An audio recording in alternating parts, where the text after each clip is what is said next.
Meditation से अपने आप को कैसे डीपली जानना शुरू किया और कैसे ट्रांसफॉर्म भी हुआ? मैं हमेशा सबको कहती हूँ कि जो सच्चाई होती है ना, truth is very ugly, the lie is very beautiful.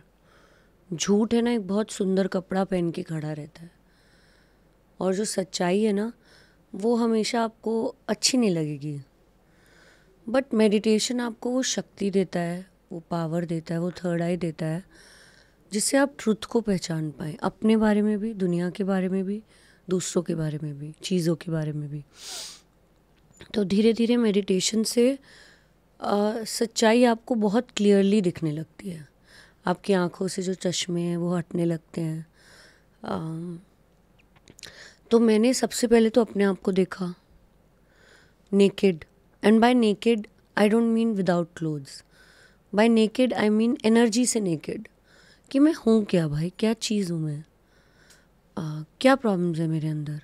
और ऐसा नहीं है कि अभी तक नहीं है, अभी भी प्रॉब्लम है, अभी भी एंजाइटी होती है, अभी भी डर लगता है, अभी भी नर्वसनेस होती है, बट अब मैं और अवेयर हो गई हूँ।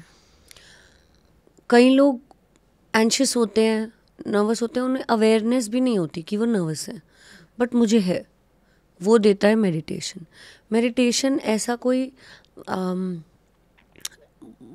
जड़ी बूटी पुड़िया नहीं है कि एकदम से सब ठीक हो जाएगा, बट वो आपको एक टूल देता है। उस टूल का नाम है अवेयरनेस। अवेयरनेस से लाइफ बहुत चेंज हो जाती है। तो मैं सेल्फ अवेयर होना शुरू हो गई कि मेरे ट्रिगर पॉइंट्स क्या हैं, कि किन किन चीज़ों से मुझे दुख होता है, किन किन चीज़ों से मुझे खुशी होती है, क्या क्या मेरे अंदर मैं कमी तो वर्ड में मानती नहीं हूँ, किसी ह्यूमन बीइंग में कमी नहीं है भाई। अगर गुलाब लोटस नहीं है तो क्या गुलाब में कमी है? नॉनसेंस। आप जैसे हो अच्छे हो, लेकिन आपकी सोल को क्या क्या चीज़ ट्रिगर करे, तंग करे, वो अवेयरनेस मैंने शुरू की और उन ट्रिगर्स को हटाना शुरू किया। ये एक ऐसी महाभारत मैंने शुरू की अपनी लाइफ में, जिसकी वजह से मैं मजाक भी करती हूँ अपने कुछ लोगों से कि मैं कुछ ज़्यादा ही हील हो गई हूँ यार, अकेली बैठ रहती हूँ।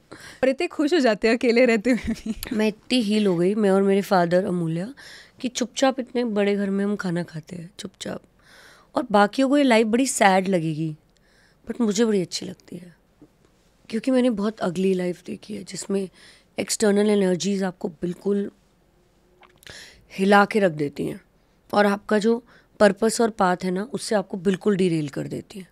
तो ये लाइफ मुझे बहुत पसंद है, शांति वाली, बाउंड्रीज वाली, अपनी पीस को प्रोटेक्ट करने वाली। I love this.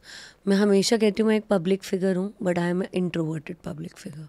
अभी मैं आपसे बहुत बात कर रही हूँ मूल्या, आपको लग रहा होगा ये लड़की तो इतनी बात करती है तो ये तो एक्सट्रोवर्ट है, बट नो, एनर्जेटिकली मैं एक इंट्रोवर्ट हूँ। मैं अपनी एनर्जी को बहुत ज़्यादा प्रोटेक्ट करती हूँ। वो मुझे वो टूल, वो अवेयरनेस मेडिटेशन ने दी कि सोनम, दिस इज़ यू, ऐसा आपको पसंद है, ऐसे जियो, आप खुश रहोगे। जीने की जो कला है वो मेडिटेशन ने सिखाई। Wonderful.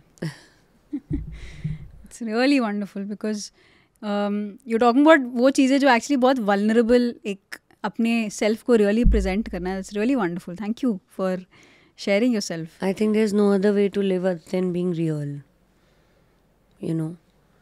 So, and as a public figure, if I can be real and share my vulnerabilities openly, I really want to inspire others to do the same. Because I'm very tired of how much artificiality we are living in. कितनी fakeness हो गई है दुनिया में. उस चीज़ को अगर हम किसी भी तरह, मुझे ऐसा लगता है जो भी अपनी रियल सेल्फ को एम्ब्रेस कर रहा है ना, मैं उसको बहुत प्यार करती हूँ, बहुत खुश होती हूँ मैं, और मैं ऐसे लोगों से बहुत कनेक्ट कर पाती हूँ. जो भी जेन्युइन जैसा है वैसे ही रहता है ना, मुझे बहुत पसंद है. Love it.